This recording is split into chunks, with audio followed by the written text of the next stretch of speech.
मासिक धर्म में स्त्री को छूने से क्या होता है। एक समय की बात है, भगवान शिव और माता पार्वती कैलाश पर्वत पर बैठे हुए थे। तभी माता पार्वती ने भगवान शिव से कहा, स्वामी मेरे मन में 2 प्रश्न उठ रहे हैं, आपकी आज्ञा हो तो मैं आपसे पूछूं। भगवान शिव ने कहा, पूछो देवी, आपके मन में क्या प्रश्न उठ रहे हैं। तब माता पार्वती कहती है, स्वामी किस श्राप के कारण स्त्रियों को मासिक धर्म की पीड़ा सहन करनी पड़ती है। और मेरा दूसरा प्रश्न है, एक रजस्वला स्त्री को कौन से कार्य नहीं करने चाहिए जिससे उन्हें पाप लगता है। भगवान शिव कहते हैं, हे देवी, आज आपने मानव जाति के कल्याण के लिए बहुत ही महत्वपूर्ण प्रश्न किए हैं। तुम्हारे इन दोनों प्रश्नों के उत्तर माधव पंडित की इस प्राचीन कथा से प्राप्त हो जाएंगे। इस महान कथा को सुनने मात्र से ही समस्त पापों का नाश होता है। जो भी पति पत्नी इस कथा को ध्यान पूर्वक सुनते हैं, उनके घर के सारे क्लेश और विघ्न मिट जाते हैं और उन्हें सौभाग्य की प्राप्ति होती है। इसलिए हे देवी, आप भी इस कथा को ध्यान पूर्वक सुनना। माता पार्वती कहती है, हे स्वामी, यह माधव पंडित कौन थे और उनके आचार विचार कैसे थे। मैं इस कथा को अवश्य सुनना चाहती हूँ। कृपया आप इस कथा को मुझे सुनाना आरंभ कीजिए। मैं ध्यान पूर्वक इस कथा को पूरी सुनूंगी। फिर भगवान शिव कहते हैं, हे देवी, प्राचीन समय की बात है, मल्हार देश से एक बहुत ही सुंदर और रमणीय नगरी थी। उस नगरी में माधव नाम का एक पंडित रहता था। उसको समस्त शास्त्रों और वेदों का ज्ञान था। वह परम बुद्धिमान, गुणवान तथा धर्म कार्य में हमेशा तत्पर रहता था। सभी जाति के लोग उसका सम्मान करते थे। वो सेजानाद्वान, धर्म तथा संध्या उपासना किया करता था। वह पंडित पशु, पुत्र, बंधु बांधवों और धन संपत्ति से संपन्न था। उसकी पत्नी का नाम सुजाता था। वह भी अत्यंत रूपवान, चरित्रवान, गुणवान तथा पतिव्रता स्त्री थी। फिर एक दिन उस पंडित ने अपने घर बेहद बड़े यज्ञ का अनुष्ठान करवाया और अनेक ऋषि मुनियों को स्वयं जाकर निमंत्रण दिया और उस नगरी में निवास करने वाले समस्त मनुष्यों और ब्राह्मणों को उसने यज्ञ तथा भोजन के लिए बुलाया। फिर उस दिन अनेक ऋषि मुनि और उस नगरी के समस्त ब्राह्मण उसके घर पर आए। उस पंडित ने उन सभी का आदर सत्कार किया। फिर उसने सभी को घर के अंदर बुलाया और आसन पर बिठाकर भोजन कराया। ऋषि मुनियों और ब्राह्मणों को भोजन कराने के बाद उसने भगवान शिव का स्मरण करते हुए सभी को कपड़ों आदि का दान करके विदा किया। वे सभी माधव पंडित को आशीर्वाद देकर वहां से चले गए। उसके बाद उसने अपने परिवार के बंधु बांधवों तथा अनेक गरीब और भूखे लोगों को भोजन कराया। इस प्रकार से सभी को भोजन कराने के बाद और अनुष्ठान से निवृत्त होकर जब वह पंडित अपने घर के द्वार के सामने खड़ा था, तो उसने देखा कि उसके घर के सामने एक बकरी और सांड बातें कर रहे थे। उस पंडित ने उस बकरी और सांड की पूरी बात सुनी तो उसे बड़ा आश्चर्य हुआ। वो बकरी और सांड उसके माता पिता ही थे, जो पिछले जन्म के पाप के कारण इस जन्म में बकरी और सांड बन गए थे। तब वह पंडित मन ही मन सोचने लगा, ये दोनों तो साक्षात मेरे माता पिता ही हैं, जो मेरे घर पर पशु बनकर आए हैं। किस कारण से इन दोनों को पशुओं का शरीर प्राप्त हुआ है। अब इनके उद्धार के लिए मैं क्या करूं। इस प्रकार मन में विचार करते हुए उस पंडित को रात भर नींद नहीं आई और वह रात भर भगवान शिव का स्मरण करते हुए सोच विचार करने लगा। उसने सोचा, मेरे माता पिता की मुक्ति का उपाय केवल ऋषि श्रृंगी ही बता सकते हैं। फिर सुबह होते ही माधव पंडित स्नान आदि कार्य से निवृत्त होकर ऋषि श्रृंगी के आश्रम पर पहुंच गया। आश्रम पर पहुंचते ही ऋषि श्रृंगी ने माधव पंडित का स्वागत किया और कहने लग, पंडित जी, आज किस कारण से आपका हमारे आश्रम में आगमन हुआ है। आपके मुखमंडल पर ये कैसी उदासी छाई हुई है। बताओ, आपके दुख का क्या कारण है। फिर माधव पंडित कहता है, हे गुरुदेव, आपके श्री चरणों में सादर प्रणाम। आपके दर्शन से आज मेरा जन्म सफल हो गया है। गुरुदेव, आज मैं आपके पास एक जटिल प्रश्न लेकर आया हूँ। कृपया आप ही मुझे इस कष्ट से बाहर निकाल सकते हैं। मैं अत्यंत दुखी और दुर्बल हो गया हूँ। ऋषि श्रृंगी कहते हैं, हे पंडित जी, चिंता ना करो। तुम्हारा जो भी प्रश्न है निसंकोच होकर पूछो, मैं अवश्य तुम्हारी समस्या का समाधान करूँगा। फिर माधव पंडित कहता है, हे गुरुदेव, कल मैंने अपने घर पर शिव, चच्चा, सखी तथा अनेक ब्राह्मणों को और भूखे लोगों को भोजन कराया। विधि पूर्वक भगवान शिव का पूजन किया। फिर मेरे द्वार के ठीक सामने एक बकरी और सांड आया। फिर दोनों मेरे घर के सामने खड़े होकर बातें कर रहे थे। सबसे पहले बकरी उस सांड से इस प्रकार से कहने लगी, हे स्वामी, आज जो घटना घटी उसे ध्यान से सुनिए। हमारे पुत्र के घर में ब्राह्मणों के भोजन के लिए जो दूध रखा हुआ था, उस दूध में एक सांप ने अपना जहर उगेल दिया था, जिसे देखकर मुझे बड़ी चिंता होने लगी। उसी दूध से भोजन बनने वाला था। अगर सभी लोग उस दूध को खा लेते तो उनकी मृत्यु हो जाती। इसलिए मैंने उस बर्तन से सारा दूध पी लिया, और जब बहू की दृष्टि मुझ पर पड़ी तो उसने मुझे खूब पीटा, जिससे मेरा अंग भंग हो गया। मुझे बहुत पीड़ा हो रही है, इसी कारण से मैं लड़खड़ाते हुए ही, और मुझे यह पीड़ा सहन नहीं हो रही है। बकरी की बात सुनकर वह सांड बहुत दुखी हुआ और वह खुद का वृतांत सुनाने लगा। हे प्रिय, अब मैं तुम्हें अपने दुख का कारण सुनाता हूँ। मैं पूर्व जन्म में इस माधव पंडित का पिता था। आज इसने सभी ऋषि मुनियों और ब्राह्मणों को भोजन कराया, किंतु इसने मेरे सामने थोड़ी सी भी घास नहीं डाली और न मुझे जल पिलाया। इसी कारण से मैं बहुत दुखी हो गया हूँ। फिर माधव पंडित कहता है, इस प्रकार से अपने माता पिता को बकरी और सांड के रूप में ऐसी बातें करते हुए देखकर मुझे बड़ा दुख हुआ, और मुझे रात भर नींद नहीं आई। हर क्षण मुझे चिंता सता रही है। मैंने कभी कोई पाप नहीं किया है, हमेशा ही मैंने धर्म के कार्य किए हैं, फिर भी मेरे माता पिता को ऐसे कष्ट झेलने पड़ रहे हैं। इसी कारण से आज मैं आपके पास आया हूँ। कृपया आप अपनी योम शक्ति से पता करके मुझे बताइए, किस कारण से मेरे माता पिता की ऐसी दुर्दशा हुई है, और उनकी मुक्ति के लिए मुझे कौन सा कर्म करना चाहिए।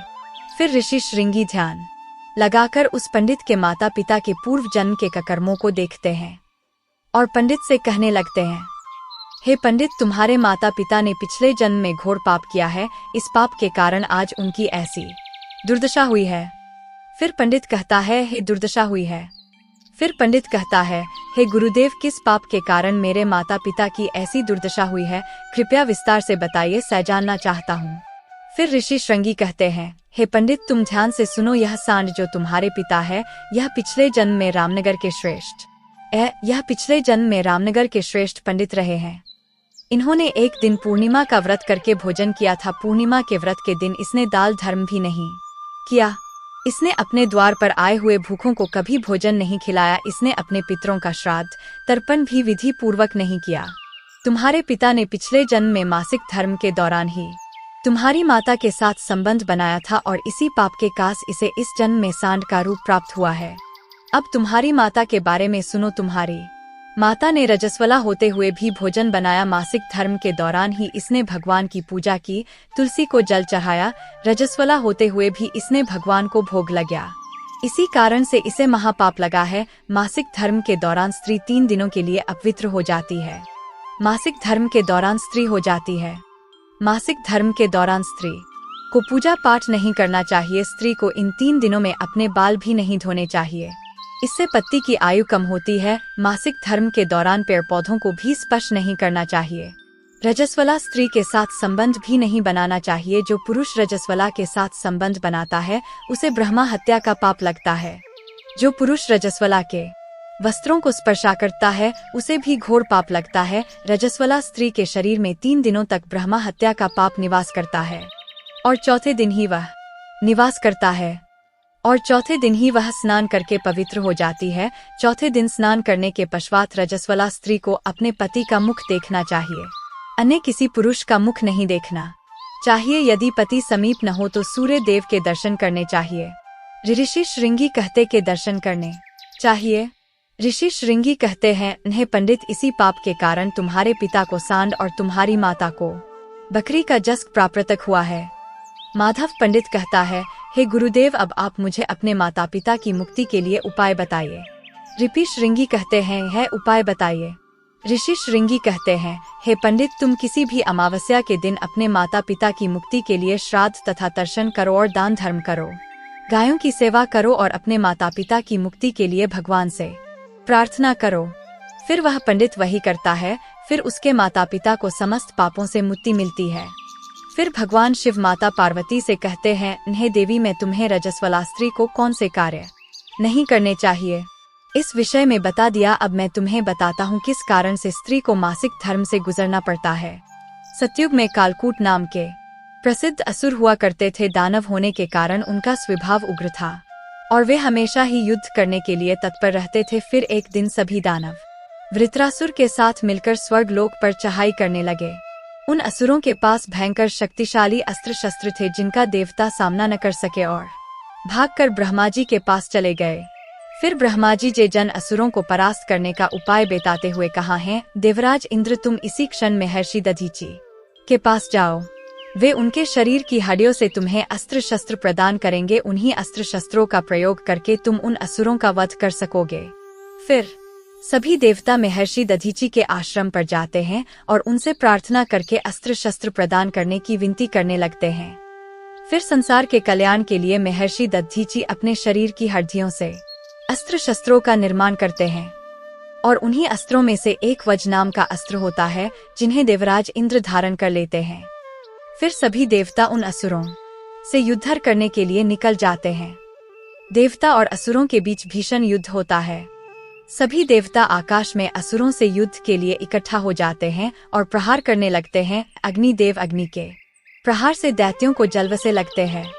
फिर अग्नि के प्रभाव से असुरों के शरीर जलने लगते हैं। फिर वरुण देव जल की वर्षा से असुरों को डुबो देते हैं, जिससे असुर त्राही त्राही करने लगते हैं। अनेक दिनों तक इस प्रकार से देवताओं और असुरों में भीषण युद्ध चलने लगता है। फिर देवराज इंद्र और वृत्रासुर आमने सामने आ जाते हैं और दोनों के बीच भीषण युद्ध होने लगता है। और फिर देवराज इंद्र अपने वज्र का प्रहार करके वृत्रासुर को मार डालते हैं। वृत्रासुर की मृत्यु होते ही उसके शरीर से ब्रह्मा हत्या बाहर निकलती है और देवराज इंद्र का पीछा करने लगती है। फिर वह ब्रह्मा हत्या इंद्र के शरीर में प्रवेश कर जाती है, जिससे इंद्र को ब्रह्मा हत्या का पाप लगता है। फिर देवराज इंद्र ब्रह्मा जी के पास जाते हैं और उनसे ब्रह्मा हत्या से छुटकारा पाने के लिए कहते हैं। फिर ब्रह्मा जी उस ब्रह्मा हत्या को देवराज इंद्र के शरीर से बाहर निकलने की आज्ञा देते हैं और वह ब्रह्मा हत्या इंद्र के शरीर से बाहर निकलकर ब्रह्मा जी से कहने लगती है, परमपिता, अभी तक मैं वृत्रासुर के शरीर में निवास कर रही थी, क्योंकि उसने अनेक ब्रह्मा हत्याएं की थी। जब इंद्र ने उसकी हत्या कर दी तो मैं इंद्र के शरीर में निवास करने लगी। अब आप ही मुझे उचित स्थान दीजिए जहाँ पर मैं रह सकूं। फिर ब्रह्मा जी कहने लगे, ब्रह्म हत्या मैं तुम्हें उचित स्थान देता हूँ। फिर ब्रह्मा जी ने ब्रह्मा हत्या के 4 भाग कर दिए और कहा, हे ब्रह्मा हत्या, तुम्हारा एक भाग अग्नि के भीतर रहेगा। जो भी मनुष्य अग्नि को आहुति नहीं देगा तो उसके शरीर में प्रवेश कर जाना। तुम्हारा दूसरा भाग जल के भीतर रहेगा। जो भी जल में गंदगी फैलाएगा अथवा मलमूत्र का त्याग करेगा तुम उसके शरीर में प्रवेश कर जाना। तुम्हारा तीसरा भाग पेड़ पौधों में रहेगा। जो भी मनुष्य बिना कारण ही वृक्षों को काटेगा उसे भी ब्रह्मा हत्या का पाप लगेगा। फिर ब्रह्मा जी ने अप्सराओं को अपने पास बुलाया और कहा, अप्सराओं, इस ब्रह्मा हत्या का 1/4 भाग तुम ग्रहण करो। अप्सराएं कहने लगी, हे प्रभु, आपकी आज्ञा से हम इसे ग्रहण करने के लिए तैयार हैं, किंतु में भी इससे मुक्ति का उपाय बताइए। फिर ब्रह्मा जी कहने लगे, हे अप्सराओं, जो भी पुरुष रजस्वला स्त्री के साथ संबंध बनाएगा उसके अंदर यह ब्रह्मा हत्या प्रवेश कर जाएगी। इस प्रकार से ब्रह्मा हत्या के 4 भाग हो गए, एक अग्नि में, दूसरा जल में, तीसरा पेड़ पौधों में और चौथा स्त्रियों के अंदर प्रवेश कर गया। इस ब्रह्मा हत्या के पाप के कारण स्त्रियों को मासिक धर्म होता है। जो भी पुरुष मासिक धर्म के दौरान स्त्रियों को स्पर्श करता है अथवा उनके साथ संबंध बनाता है उसे ब्रह्मा हत्या का पाप लगता है। भगवान शिव कहते हैं, देवी पार्वती, इस प्रकार से मैंने आपको स्त्री के रजस्वला होने के पीछे के कारण और रजस्वला स्त्री को कौन से कार्य नहीं करनी चाहिए आदि के विषय में बता दिया है। फिर माता पार्वती कहती है, हे स्वामी, आज आपने मुझे बहुत ही महत्वपूर्ण ज्ञान दिया है। मैं भी आपको वचन देती हूँ, जो भी स्त्री मासिक धर्म के दौरान पूजा पाठ करेगी और पति के साथ संबंध रखेगी उसके घर में मैं कदापि प्रवेश नहीं करूँगी। वीडियो अगर पसंद आया हो तो वीडियो को लाइक और हमारे चैनल को सब्सक्राइब करें और अपने दोस्तों के साथ शेयर करें। धन्यवाद।